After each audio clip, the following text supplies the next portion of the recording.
Hello, everyone. It's Paula. This is the Common Book Show, and I am here today with Richard and James and am I Sanford? Okay, good. I can say your name. Yeah. I wasn't sure. Of course, you're on there. Say my name. And of course, Tom on drums, who is my chosen son. Today, I want to start the show with something that I read from Heart of Darkness. I've been listening to classics on Libby lately, and this is a novella, so it was... The last book I listened to was Covenant of Water, and unless you want to be depressed for 31 hours, I don't recommend it. Although I fell in love with the characters, but he killed somebody every 30 minutes. So I can't recommend it. It was too depressing. But it was really engaging, but man, whew, dark. Okay, so Heart of Darkness is what I just got finished listening to now on Libby. And this is where the main character fixed a steamboat. He went to Africa. He wanted to see what it was like, and he wanted to explore. It was during the beginning of the 20th century or the end of the 19th century, and it was the ivory trade, and it was colonization at its worst. So he went into Africa, and he fixed this steamboat, and he got it. He needed to take it down this river. And this is what he said about the work. He said, she, meaning the boat, had given me a chance to come out a bit, to find out what I could do. No, I don't like work. I'd rather laze about and think of all the fine things that can be done. I don't like work. No man does.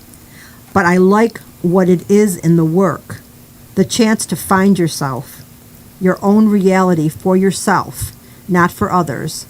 What no man can never know. They say only they can only see the mere show and never know what it really means. So an onlooker can see what you're doing, but it can't feel what you feel when you do the work. I just thought that was, because really, honestly, if we were rich, none of us would really want to work. But the work gives you that feeling of accomplishment and that you can see what you can do. So I just loved that. Here's some irony. Yeah. The year would be 1970. Uh-huh. And I got my very first job working in an office. Yeah. And so as time went on, I made my little office space, you make it your own, right? Yeah. I put up that quote. This quote? Yeah. Are you kidding me? I put up that same exact quote, and I have it memorized. Oh my God! I'm looking at it so much. I mean, from the whole. I don't like work. No man does. But what I like is in the work. Yeah, this was the only quote I took down from their book, because as I'm listening to it, I got to go to my computer, right, and type it out, because I usually don't even do that. Yeah. That's so funny that you had that in your cubicle. Yeah. Huh. I'm sorry, Sanford. You were trying to say something? Yeah. Do you know where it was in the book? Toward the end?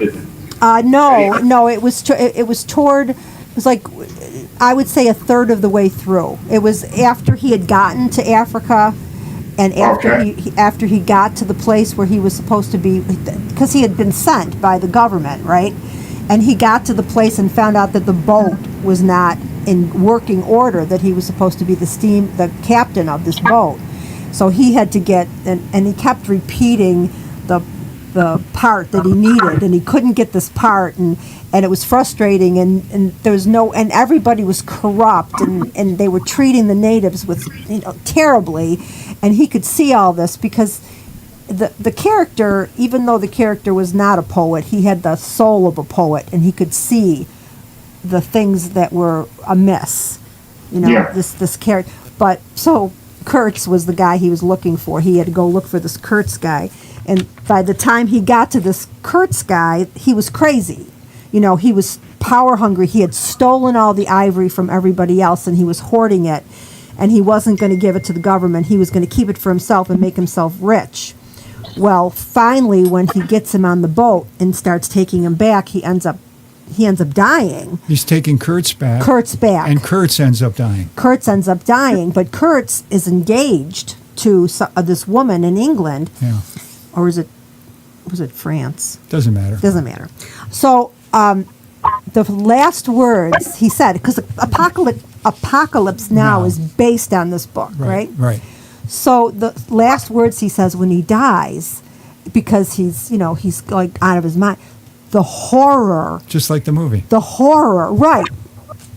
So he goes back, Kurtz gives him this box of letters, and when the guy goes back, he distributes the letters to everybody that should have them. Different people should have different letters. He was only 25 when he died, this guy. So he's dying to meet his fiancée. And the fiancée, it's a year later, and he finally finds the fiancée, and he goes to her, and he's got the package of letters that he wants to give back to her, that were his. She's still in mourning. She's in black, and she can't get over it. She loved this man so much. He was a powerful, charismatic leader, and that's why he had all these natives were like following him like a god almost. And so she asks him, what were you were with him when he died. What were his last words? And he couldn't do it. He couldn't tell her the truth. He said, his last words on his lips were your name. You know who they think might have been the inspiration for the Kurtz character? I read a really good book. It's called King Leopold's Ghost by Adam Hochschild, who's a historian, and he writes about the Congo Free State. Yeah. Leopold's personal property. It was actually the only colony in Africa that was the personal property of one man. Mm-hmm. And there was one of his administrators was a Belgian soldier named Leon Rome, and he was noted for his brutality, and he was stationed around the Stanley Falls area, named after Stanley. Yeah. Stanley and Livingston, and he allegedly had the severed heads of 21 of the natives. Oh, were they shrunken heads? No, just that he had beheaded. Oh, I think that this Kurtz guy had shrunken heads.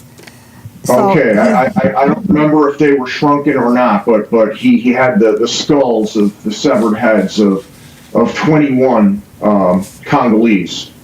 Wow. In his flower bed to decorate the area, and he was notorious for that. And there's been no clear line for sure, but a lot of people think he may have been the inspiration because Conrad traveled, all over the world, and certainly on the Congo, and it's possible. It makes sense. He was anyway. Conrad's a Polish American or Polish English. I think. English, yeah. Yeah, author. I mean, I just went into Libby and I looked under classics and I just grabbed it, put them on a list, and I was taking What's one at a amazing time. about Joseph Conrad is that he was such a brilliant stylist. He was such a great writer, but English wasn't his first language. Yeah. His Polish was his first language, and he said at one point that I never would have been a writer had I not found English. It was just like the vehicle for expression for him. Yeah. He didn't feel, That's which is strange. Yeah, I found it really fascinating because it was historic and it was like he has this really poetic sense, He does. in the writing, and I thought it was good. And now I was going to go to another classic, and I was all excited, and then of course what popped up in my queue, because I've been on hold for 8-10 weeks, is the Bernie Sanders, It's Okay to Be Mad About Capitalism, which I'm a little disappointed in up to this point. I think I'm on chapter 3, and he's still talking about the election and what happened with his campaign and how he made, peace with Biden and the squad and all this other political stuff that I know about. I wanted to know about capitalism, and I wanted to know if he was going to talk about the alternatives or what kind of, what he's talking about with economics, because I don't know very much about economics. But I'm hoping it changes over because I miss, after listening to this, I miss, Sanders, I love Sanders. He's not poetic. You never describe the guy as poetic. So tell us, James, why are you so busy today? Just one of those days when I have a packed schedule. When I leave here, I have 2 birthday parties to attend because me actually being in town when my friends want to do something is such a rare occasion. It's true. That is true. So we are blessed to have you here with us today. For as long as I can be here, yes. Yeah. So anyway, now that I'm gonna turn to Sanford first this time, since you're such a rare guest. What are you reading right now? Well, before I answer that question, have you ever heard of Nostromo? Oh, I have. That's a great novel. I would recommend it. It's a really wonderful. I'm not getting this straight. It's a really great. Where is it set?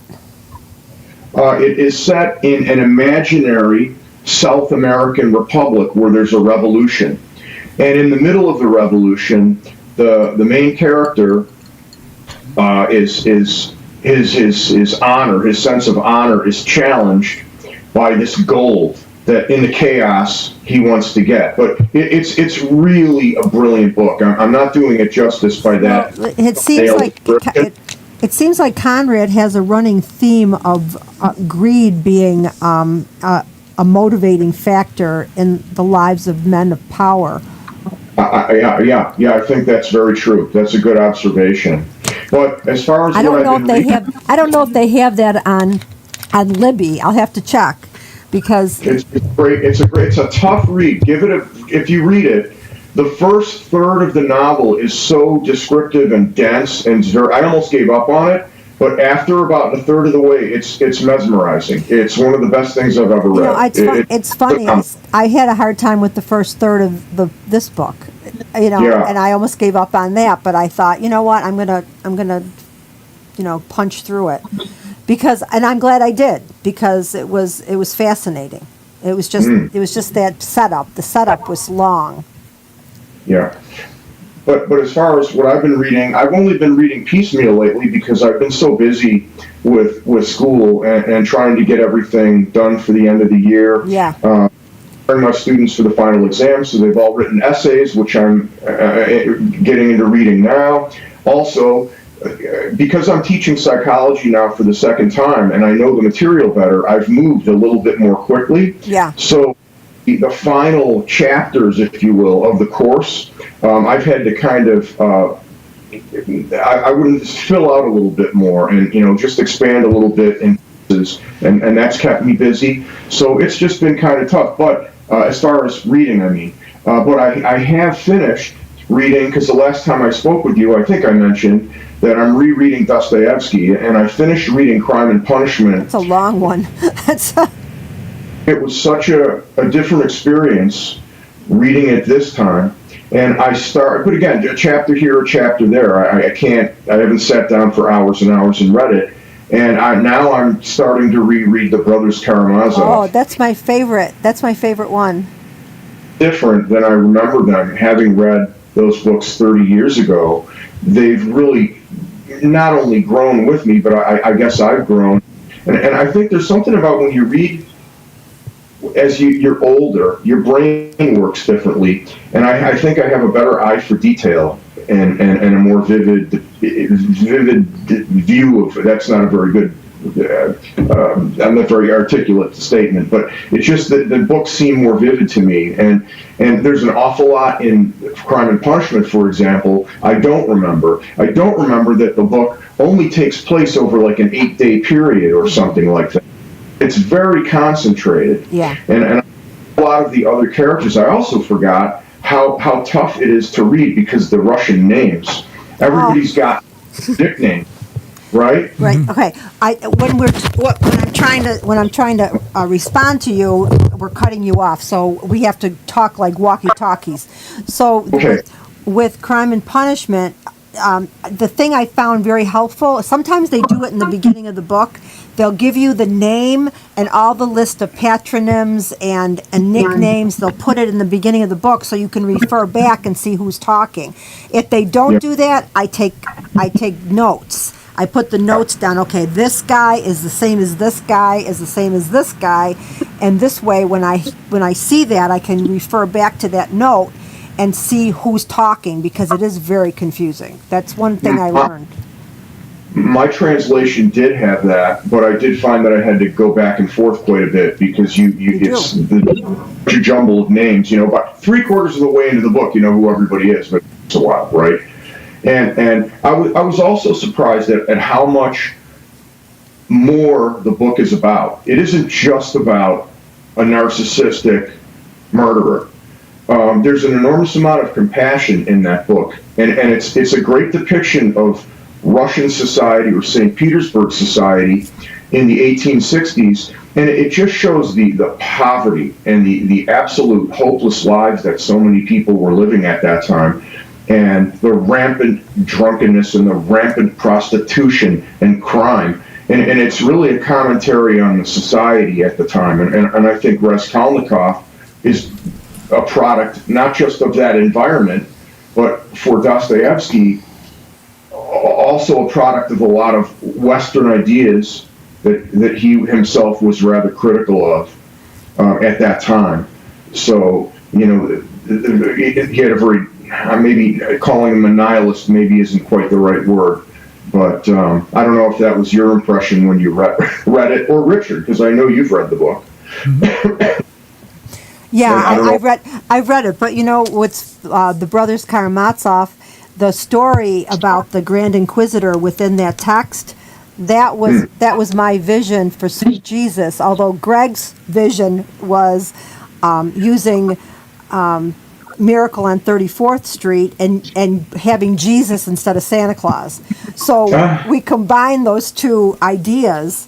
That Jesus comes back and they know he's Jesus, and they're persecuting him because he does not fit in with the plan of the Grand Inquisitor, which is a fascinating story, and I always wanted to rewrite that with a modern theme. And so we combine those two things, Miracle on 34th Street and the Grand Inquisitor. If you can combine those two things, that's what we did. Yeah, wow. Yeah, the Grand Inquisitor is such a fascinating. It's almost like a novel or a novella within the novel. Everything stops, and I think it's very profound. We could talk about, not that we're going to, but we could probably spend a whole show talking about that one thing. The other thing that really struck me in Crime and Punishment, not to take away from what you're saying, and we can return to that if you want. But I was just so impressed there are so many references throughout the novel of the importance of forgiveness and the fact that human beings can be, what's the word I'm looking for, not reformed, what's the word? Rehabilitated. Rehabilitated. Even that isn't quite the word that I'm looking for. It's almost more of a religious, spiritual term. What's the word? Senior moment. Okay. Richard. Can you think of a religious word that means rehabilitated? Redemption. Redemption. Okay, good. Very much. Yeah. And so much of that is peppered throughout the book, and I thought it was beautifully stated and beautifully done. So now, Sanford, you're a fan of Better Call Saul. I did like that very much. Yeah. And you saw parallels to Crime and Punishment. Are you still seeing the parallels as you're reading it? Yeah, I do. I definitely do.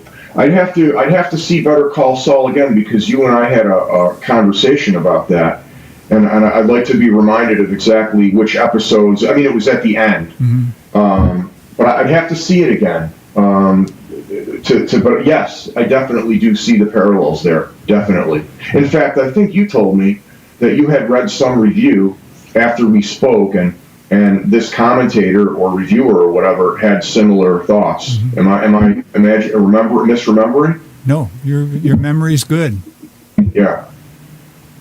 Yeah. Okay. But did you see Better Call Saul, Paula? Because Greg told me We you didn't like watched. it. We watched the first episode, I think it was, and neither one of us was impressed by it. And we honestly we don't watch a lot of regular television. We watch the talk shows, mostly just the at the beginning of the show. You know, when they do the monologue. It's something going on. Yeah, I think it's your mic is backwards. My mic is backwards. Yeah. I don't know if I Here, can. I'll show you what happened. Somebody flipped it around. No, not Yes. that way, not that way. This way. See? Now you'll be talking into the front of the mic. Okay. All right. Is that better? Oh, so much nicer. Okay, so anyway, we watched an episode and it didn't catch us immediately. Although, you know, Greg loved Breaking Bad. You know, he watched, I didn't watch all the Breaking Bads, but he did. And we watch a couple hours every night of television, but it's all talk shows, you know, the monologues. That's how we get our news, basically. But so I would be curious about that. I've been watching some stuff on demand. Maybe I'll check that out on demand because I just finished The Color Purple, the musical one, and that was not it was disappointing. But the acting was great. But I was not. I like musicals, but I didn't find the songs to be that moving or exciting. But so we haven't gotten to Richard yet, and he's got a list because we haven't done a show in a while. Richard, before you do your list, can I just comment on one thing? Sure. In reference to a question you asked me earlier. Yeah. You asked me about a novel about people commit suicide. Yeah, people got so absorbed in the novel that they were committing suicide. Sure, you're not thinking of a story called The Tumor with the Human Face. It was written by Junichiro Tanizaki, a Japanese novelist. And it's about a haunted film that drives people in. Were people committing suicide in the real world or in the movie? In the real world, after seeing the film, they went insane. I don't know if they committed suicide. Wow. Never heard of that. Wow. It's so powerful that it drives people insane. I'll skip that one. I'll skip. 7 days. That's a powerful movie. So yeah, it's an interesting. But you don't think that's the same thing? No, this is an actual novel. It's a novel. It's in my memory, but I can't. It could have been a German novel that was so popular and people were so absorbed in it. It was. The Sorrows of Young Goethe. That's it, isn't it? Goethe's novel. Yeah, okay. I misunderstood you. I thought you meant it was a fantasy story about people reading a book and it made them kill themselves. And what was? I misunderstood your point. What was the book? The Sorrows of Young Goethe. It's about by Goethe. Yeah. And it's about a young man who falls in love and it all goes tragically wrong and he commits suicide. And I guess, based on, I think Richard's right here, that it was such a popular book and it appealed to the sentimentality of young lovers that a lot of young people committed suicide who identified with him. And, I read that book and I'm still here. I have it on my shelf. Should I read it? Okay. I don't remember. I mean, it was a couple years ago I read it, but I don't remember exactly. I remember the story though. You had no ill effects. I'm still alive. You survived it. Yeah. I guess I'm not that sentimental anymore. Or when you read it, you didn't suspend your disbelief. And well, I mean, I felt sorry for him. You had some objectivity. I had a little objectivity, exactly. Yeah. But all right, so now we're going to go to Richard's list. So what's on your list? What's your first? Came across an interesting quote by Simone de Beauvoir. Okay. And I'd like to ask the people in the panel here today what they think of the quote. Okay. Yeah. Okay. One is born female, but woman is a socially constructed ideal of subordination that we are encouraged to embrace and we are punished for defying. I feel that way about the word lady. That's why I object to the word lady, not woman. I feel as a woman, I'm entitled to my freedoms and I can act the way I want. But as a lady, I have to behave a certain way in order to have that title, and I object to that. I think that's a social construct that is very limiting for women. The word as a woman, I don't agree with. I guess it's because I've come up with my concept. Because I remember in high school, them always telling me to act like a lady, and being very pissed off about that. So, I think she's saying the same thing I'm saying about lady, but she's just using the idea of woman. You have to behave a certain way. Yeah, I agree with her. Couldn't the same be said for men, though? I mean, Yes. Rules are also applied in every society, arbitrary or not. Men and women have certain expectations and roles that they're supposed to play. Yeah. Right? Like men aren't supposed to cry. Men are always supposed to be the providers. Men are supposed to be the broad shoulders of the family, that kind of thing.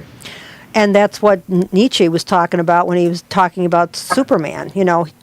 Breaking free of those constructs and becoming who you are, and not a boilerplate of what's expected by society. Yeah. So, what about you, James? You have any thoughts on that? Well, Paula and I half agree. I would say a woman is an adult female. And yes, lady comes with other expectations, but as much as you might believe that for men the equal thing would be gentlemen, I would have to disagree, because men are always being told a real man would blah blah blah. yeah, I think that we all are subject to peer pressure. It's peer pressure. I feel that even with my sisters, they are aware. I talk to them every day, every morning at 8:00. We have an ongoing video call, and they will often say things that I understand to mean that I am not acting correctly, like about church and about being, what's going to happen to you after you die. You're not going to go to heaven if you're not going to church. So there's rules that your peers are placing upon you, but you have to know in your own head. You've got to deconstruct everything. I'm not saying you don't. You're a smart guy. You have to deconstruct everything you're told you should be and figure out what works for you. It's not easy. Most people are just going along with the school of fish. They're not thinking about it. They're just going with the flow. But to be your own person, to be yourself, is a job. It's a very hard process. One interesting thing I see here is that when you were asked about it, because I see bias for all of us, James and I both mentioned the male side because we're men. Yes. A lack of empathy for you. And we're not, because it really is about, the whole quote was about females, about women. So the first thing I did is I mentioned men. So that's a reflection of my own bias. And I think James is biased that we're men and we're trying to see it from the male perspective, and maybe not as willing to empathize with the woman's side of that story, and which is what Simone de Beauvoir was trying to point out in the first place. I would have to disagree with you, because the point is, in order for us as men to have empathy, we have to consider it from our point of view. And so we have to put ourselves as best we can in the position of experiencing whatever it is they're experiencing. So we're not saying that the woman's complaint is invalid. We're saying, I understand because this is how that idea affects us. That's a good point. That's well said, James. That's a good point. But in this dichotomy of the sexes, we do have different experiences. Our lives are so varied between the sexes that it is hard sometimes to have empathy. Like, I can look at a man and say, oh, they're privileged. They don't have to worry about, because my experience is that I've had, I've never let the fact that I was a tomboy growing up. I never let the fact that I was a woman stop me from doing anything I wanted to do. I carried that tomboy thing through. I wasn't born in the 19th century where they all of a sudden took me out of my short skirt and put me into the long dress with the bustle. I was privileged to be a woman at this time in history. So when I would go out and I was independent, and I valued my independence, whereas 100 years ago I couldn't have done that. So I'm born into a privileged time for women. But when I look at men and I think, that man has never had to feel self-conscious walking down the street one time. And when I became older and I wasn't looked at in the same sexual way anymore, I felt liberated. I know some women don't like it. They think, well, why aren't men looking at me anymore? I felt like, I said, this is what it must feel like to be a man. And it felt great. I could walk past anyone at any time, smile, make a joke, not feel self-conscious about the way I was walking, because I am in a different category now. And that is what I think. I don't know. That's what I think men feel like when they walk down the street. They can be in their thoughts, not worrying about how the world is perceiving them. I would say one of the problems with being empathetic between men and women is that in order to discuss any particular thing from either side, you have to understand that the equalities are different things. Although men are more likely to have random attacks walking down the street, women are more afraid to walk down the street. Well, it's being observed and talked at that I objected to. I didn't feel like somebody was going to knock me down and rape me. I just didn't like somebody sucking their lips and making like chicky noises. Did I ever tell you about the time I saw this woman? She must have been having a very bad day. She got off the train, and this was in Jackson Heights where I lived in New York. She got off the train, the number 7 train, and some guy on the corner. Now, most of the guys in my neighborhood were from South America, and they'd compliment you and they'd make you feel good. You are so beautiful. They wouldn't do anything smarmy, but this one guy was smarming this girl. I mean, he was like, making all the noises, and she looked at him. She laid down on the sidewalk. She had pants on. She had put her legs up in the spread eagle position, and she looked at him and she said, "Now, you want it? Come and get it right now." And I thought to myself, this is the bravest woman I have ever seen in my life. I wish I could take something away from this, but I was more the just pretend you don't hear it. Pretend you don't hear it and walk. And the point is, most people are all talk and no action. There's a similar situation. Nobody jumped on her. That is the exact point. Well, what I'm saying is he probably thought she was nuts, and he ran as far away as he could. There's a movie called Breakfast on Pluto that has an opening scene very much like this. The star of the film is pushing a baby carriage, walking down the street, and when she goes past a construction site, this construction worker shouts down and says, "How about it, kitten?" And the character shouts up to him on this construction beam, "Why, yes. Why don't you and the rest of the boys all come down from there, and I'll let you each have a jab." And the guy's just like, "Oh," and she says, "Not up to it, huh?" Well, there was another situation where when I worked in Manhattan, and I was on Fifth Avenue. My friend Liz, who was a piece of work, I loved this girl. She was crazy. So Liz and I would walk past this construction site every day for lunch, not because we would go up to this one place to eat.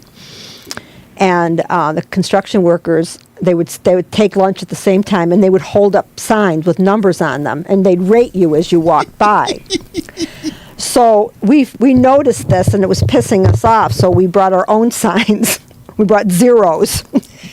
We walked by the next time. We held up our zeros, and we walked And by. they laughed. They did laugh. They did laugh, and but it was it was in response to their rate us. Has anybody in the panel seen the movie Dune Part 2? I haven't seen any of the Dunes. Okay. No. Okay. How about you, James?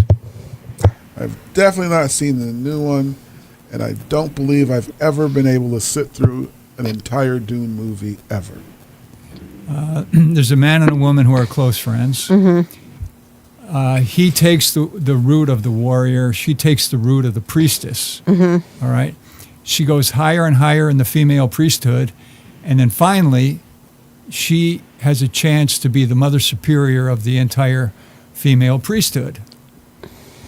To do that, she has to take this drug that will allow her to experience all the trauma of her mother, all the trauma of her grandmother, and going back in time. Wow. And she's a little leery about it because some people who take this drug, they die. Yeah. And her friend, male friend, says, "Now that sounds like something I would like to take." And she looks at him puzzled, and she says, "You don't realize that women have a tolerance for mental pain that men don't have.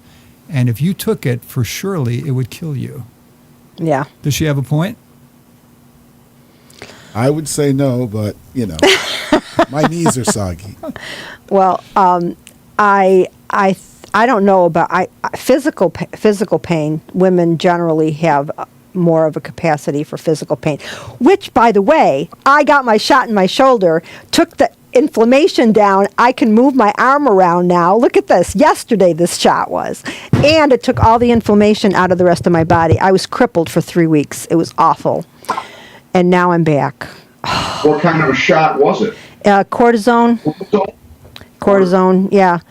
Oh, yeah. And I'm getting an MRI, but today is the first day I felt like myself in 3 weeks. I have been suffering so much that there were days I could not even just laying down, my body was throbbing. It was so bad. The inflammation was so bad. But now I'm back. I was like, I was myself. Of course, I had a hard time sleeping because the cortisone is a steroid. So I only slept 7 hours, which is not enough for me. Sanford, from your experience, do women have a greater capacity for mental pain that men don't have? Mental pain? Yeah.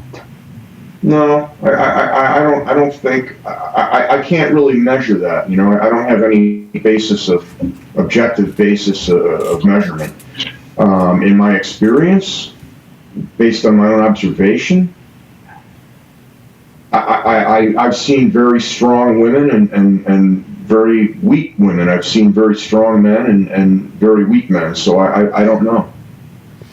I tend to think that's a good statement. That there are both, but physically, I think women are just built for more physical pain because of childbirth.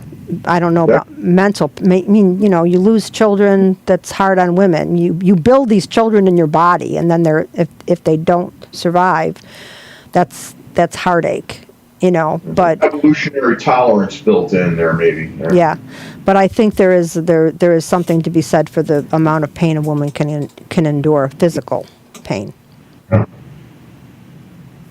Well, if the point is mental pain, it would seem that Nora Vincent's experiment with becoming a man would suggest that women cannot stand the mental, emotional pain of being a man.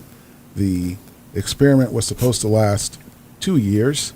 She tapped out in less than a year and a half and checked herself into a mental institution. And upon leaving the mental institution, she deleted herself. Deleted herself? What does that mean? She killed herself? Correct. Who is this? A female writer who decided that if she changed her appearance to look like a man, she could live like a man for 2 years and then write about it. And as James said, after a year and a half, she couldn't stand living as a man anymore because I think you're saying, James, there was too much mental pain? Yes, she said she couldn't deal with the way people treated her. She could not deal with the way women in particular treated her. And But she was a lesbian, is that correct? Because I've been doing some research on this book. yes, that is correct. And so I can see men have to do a lot of repressing. I wouldn't like that. Women are allowed to show their emotions, where men generally are, at least the men from our generation, Yeah. are supposed to withhold their emotions. And I think that would be very difficult for a woman to be put in that situation after being effusive and ready to share those emotions with other people, especially women. To have to repress that would be painful. Correct. She also butted heads with the number of cultural lies that she bumped into. Like, for instance, she thought dating women as a guy would be easy for her. Oh, that's not true.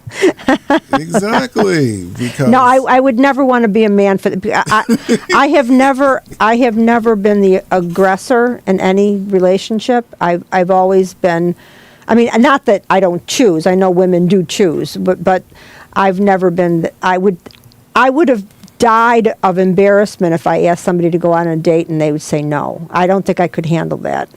Well, funny enough, Bumble, the feminist dating app, is currently crumbling because first, the women forced them to change their rules, barring people from putting links to their other social media.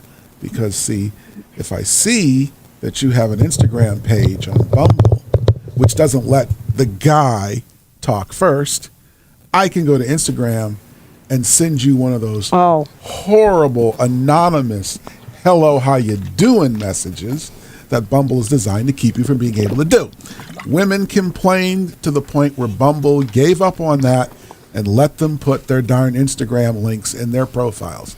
But this was still not enough, because the latest crumble is that Bumble has now just given up on women have to make the first move, because they have now complained that this is too much of a burden. Well, it is. I don't.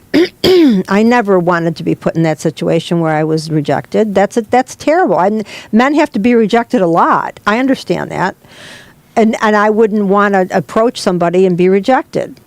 It's funny. I had a woman. When men try to be friends with me, I usually think it's a scam. And most of the time, I look at their profile and they have 3 friends, and they're from Russia. Or Nigeria. Yeah. So the thing is, a woman asked to be friends with me. So I asked her why, and she said, "Oh, I noticed your podcasts or whatever." And I think she thought I was Greg, because there's the picture of me and Greg. So as soon as I friended her, she started messaging me, "Are you married? How old are you?" And I'm like, no. So I blocked her, but because there's a picture of me and Greg. So for some reason, even though it's Paula, maybe she thought it was Paul A. But she was like trolling me immediately. Like, how old are you? Are you married? What do you do for a living? And I'm like, goodbye. It's like, and the only reason I did accept her friend, because she was from Birmingham, Alabama, and I went to school there for 8 weeks when I was in field school, and I thought, oh, that's interesting. She's from Birmingham. I know people there, blah, blah, blah. But it's such a racket. Do women contact you like that on Facebook? Well, I don't use Facebook like that. Yeah, but I'm saying because I know that there's a lot of women who are trying to get you to come to their page. What is that called? That fans only? Yes, exactly. Yeah. But see, when you say that, we have to put women in air quotes, because it's either scammers or it's real people looking at you as a tributary financial source. Yeah. Which I would like to say, sure, women have to deal with walking down the street and guys basically saying, "Hey, can I put a baby in you? Wouldn't you like a baby in you? Okay, well, how about just, a little bit of rehearsing putting a baby in you?" Men, on the other hand, have to deal with women sizing them up to say, "How much money can I get out of you?" But those are not real women. Those are the same. They're the same kind of predators that men are when they're being predators, and when men are being predators and women are. My sister Joan, who doesn't have she doesn't understand. She was talking to all these people who would, they have these military profiles, and they're really from someplace else. She was talking to all these people, and they wanted her to go on some other, I can't remember what thing to talk, because they're not in the United States, and she doesn't understand that. WhatsApp or Telegram. And they're starting to, WhatsApp. Yeah, so and then they're talking about, I want to move to the United States, but I need a bank account. And she's telling me all this stuff, and I wanted to choke her because she's so gullible, and now she has stopped doing that. But so there's men doing it and there's women doing it, and it's all about taking advantage of people's trust and vulnerability. But there's a difference between scammers who are looking to play a con game, male or female, or more likely men pretending to be females, and that's true too. There's a difference between that and the general day-to-day, where if a guy wants to have any kind of relationship or even time talking with a woman, he has to pass her screening of, and how much are you someone that I want to be seen with? What's the potential of our relationship, which is for men generally measured in your status and or financial situation, whereas for women it's measured in your fertility and your pecking order within the beauty. It's true. I mean, I wish it wasn't true, but it is true for the most part, but not everyone. You see, this is where we. Did I say all? Do I have never. to always say not all, not all, not Well, all? Greg always says it to me too. He says, I always try to make it so you can't you can't say that it's not completely true. But anyway, I I feel bad that there's so much of this going on, and that trust is no longer something that you can hang on to. You can't trust anything that's going on online. And it's really awful. So that's why, most of the time people need to have face-to-face, one-on-one friendships, based on actual people that you can see. You can't do any of this online. When Kathy and I were doing online dating back in the 90s, it wasn't like this. It's become like this. So it's just. I like your analysis that there are both men and women predators. Yeah. Sanford, in your life experiences, have you met more male predators or female predators? My dating life is pretty catastrophic, so I'm not really. I've been rejected more times than anybody I've ever met in my life, so I really couldn't tell you. I'm not the person to ask. Well, as far as not necessarily just dating, but he's talking again. No. Well, have you been scammed on the computer at all? No, I find online dating and all that sort of thing disturbingly creepy. It's not something I've ever been into. Yeah.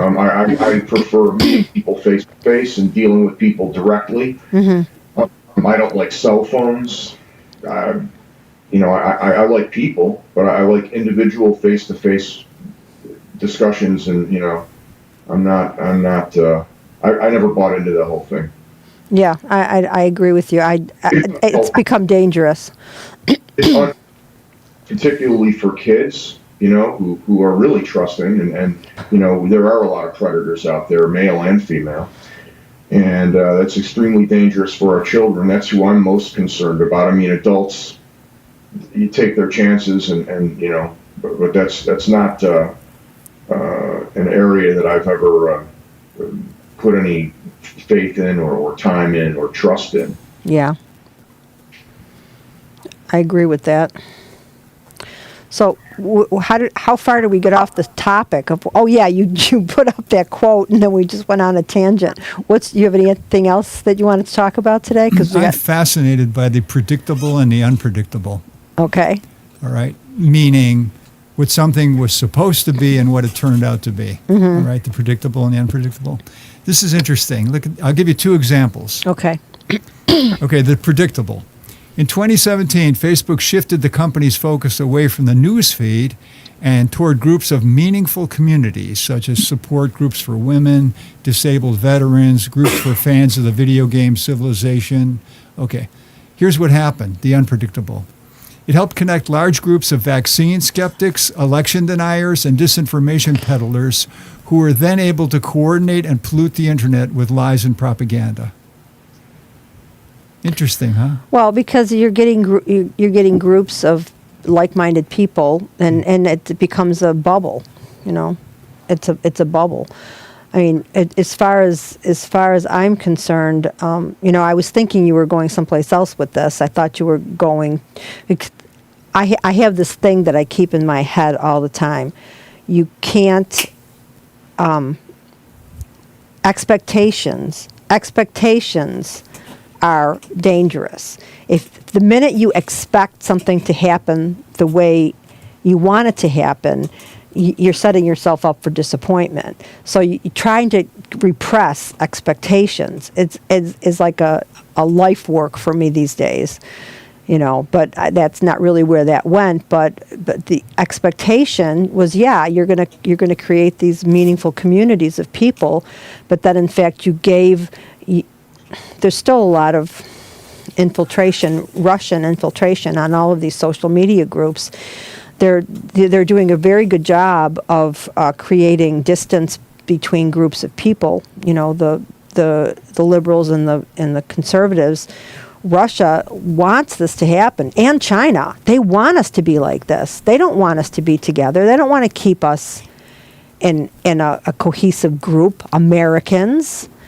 They want to see us fail, and there's so much of this international stuff behind all of these things that are online. that we can't even. Don't you think that that's true? When Ideological infiltration. Yeah. And it's a decades-long process. You know, it's It's so easy now with the internet. I definitely think you're right, and I'm not a conspiracy theorist at all. I don't buy into that kind of thing generally, but I do think that they have a great deal to gain if Americans are divided. Absolutely. We're And confused. the whole country. Yeah. We're vulnerable, and they're like saying, ha ha ha, let's do this, let's poke them here, let's poke them there, let's see how much agitation we can create, because it's helpful to China and to Russia. And the second half of this has to do with Sanford. All right? Yeah. The predictable. AI will act as a creative partner and a sounding board that stress tests ideas and eliminates busy work. The unpredictable, what actually happened. Students are using AI as a shortcut, a way to cheat and get out of the drudgery of writing term papers. That was something they didn't expect. Well, It wasn't in the prediction. yeah. You know what? Do you find that your students are using this? Yeah, some are. But, well, in fact, I caught a kid who handed in one of the essays that I'm grading, and it was so well written. And I've seen his work before. No offense to his book, but no. So, I reprimanded him and I let him know that that's beneath him, and that it is cheating, right? And I think that sometimes the kids don't realize the seriousness and the lack of integrity. And I didn't get angry, but I did let him know that he's better than that, and he did rewrite his essay. And Oh, good. it's not very good, but That I'd rather or he- have it than a That bad or he essay reprompted the AI to stay rated as a middle schooler. to write like me. Yeah, you know what? Somebody came and asked me if on LinkedIn if I wanted to do some writing for the internet, and I said, yeah, sure, I'd like to do that. So they gave me a writing assignment, and it was the thing about the truck, The and movie Duel. and then it turns out that they were writing. I was writing that I only did the one, but they wanted me to write term papers for people who were paying them. Mm-hmm. They were going to pay me like $30 or $40 for a paper, and they were charging like $300 or something. And I said, absolutely not. I said, this is not ethical. I'm not going to do this. They said, oh, well, these kids have so many classes and they can't keep up with everything. And I'm like, no. I said, this is cheating. I'm not doing it. But that's before AI. So they were just and they've got a whole, stable of writers writing these term papers for kids. May I just say that there's a pattern here. In the old days, AOL had profiles, and you could put anything in your profile to describe yourself, your likes, your dislikes, whatever, what have you. But there was also a search feature where you could search profiles for people who lived in your area, people a certain distance away, people in a certain city, and certain keywords. Mm-hmm. And so people from around the world were meeting each other based on things that Thank you. they had in common or wanted to talk about or get information about. They deleted this feature. Now, in Facebook, they've never had that. The closest they had that was when it was originally out. It was specific to colleges. So if you searched for something or someone, you would only get results from your particular college, even though Facebook was nationwide. You didn't get to talk to anybody at the school 2 states away. Yeah. And now you can get into a group but you still can't find somebody who's Oh yeah, has 10 miles away similarities. from you. Yeah, we're going to run out of time now. Listen, everybody, thank you for coming. Hi, John Ferrallo. Nice to see that you're here. This is Paula. This was the Common Book Show. Thank you for joining us, and thank you everybody who participated.